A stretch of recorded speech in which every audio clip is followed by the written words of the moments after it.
যে ক্যানভাস পেন্টিংগুলো আমি করেছিলাম সেগুলো দিয়ে আমি কি করছি? হরে কৃষ্ণা এভরিওয়ান।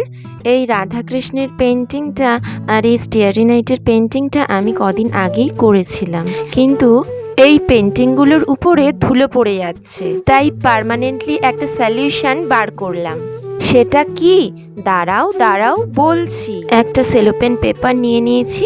নামটা পেপার হলেও কিন্তু এটা প্লাস্টিক, দাম খুবই সামান্য, আর এটা একটা কাজের জিনিস। এই সেলোপেন পেপারটাকে যদি এই আর্টের উপরে লাগানো হয় তাহলে আর এই পেন্টিংগুলোর উপরে ধুলো পড়বে না।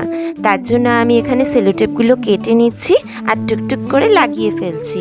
আর একটা কথা বলে রাখি তোমাদের, এই সেলোপেন পেপার দিয়ে ক্যানভাসটাকে মোড়ানোর আগে ভালো করে পেন্টিংটাকে যে কোনো কাপড় দিয়ে একটু ভিজিয়ে নিয়ে মুছে নেবে। তাহলে কি হবে বলো তো?